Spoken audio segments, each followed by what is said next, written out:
আমাদের জগন্নাথপুর বাজার শেষ বাজার আজকে বুধবার আপনারা দেখতে পাররা অনেকগুলো গরু উঠছে। হ্যালো এভরিওয়ান, আসসালামু আলাইকুম, ওয়েলকাম টু অ্যানাদার ব্লগ। সাথে আছি আপনার ভালোবাসার মানুষ ওএস ব্লগার। আপনার মাঝে আরো একটি ব্লগ নিয়ে আইছি আমাদের জগন্নাথপুর বাজারের শেষ বাজার গরুর বাজারের ব্লগ। সম্পূর্ণ ভিডিওটি আপনারা মনোযোগ দিয়ে শুনবেন, দেখবেন। ওস্তে ওস্তে রওনা দিলাম বাজারের দিকে। আপনারা দেখতে পাররা বাজারের দিকে যাইতে হইলে আমাদের আগে আর্চ ব্রিজ পাওয়া যায়। বাজারের দিকে ঢুকলাম, ঢুকার পরে দেখি অনেক মানুষের ভিড়, অনেক মানুষ আজকে আমাদের বাজারে। আজকের গরুর বাজারটা আগুন আগুন হইলে কি তুইব, যেমন আগুন হয়েছে তেমন গরু বিক্রি হয়েছেও বেশি, উড়া দুরা বিক্রি হয়েছে। যে গরু 70,000 টাকা বিক্রি করার কথা, ওই গরু আজকে 90-95,000 টাকা বিক্রি করা হয়েছে। আপনারা দেখতে পারা লাল কালার গরুটা, এই গরুটা আজকে বিক্রি হয়েছে 1,60,000 টাকা। বুঝতে পারডানি এবল কিরকম আগুনের বাজার হয়েছে। আবার এই গরুটা 1,70,000 টাকা দাম হয়েছে, কিন্তু ব্যাপারী সাহেব 1,70,000 বিক্রি করা না, তাই একবারে 1,90,000 হইলে বেচবা। আমরা একটু শুনবো ব্যাপারী ভাইয়ের কাছ থেকে কয়টা গরু আনছিলা অথবা কয়টা গরু বিক্রি করছেন।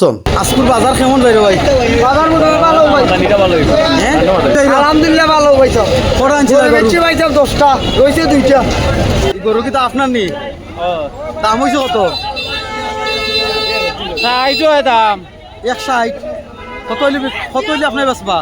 80 180। কত চাই? 190 আপনি বলবা 120 আনছিলাম 5টা ভাই, কটা বিক্রি করছো? 3টা বেচছি। আমার 60টা আছিল 60টা।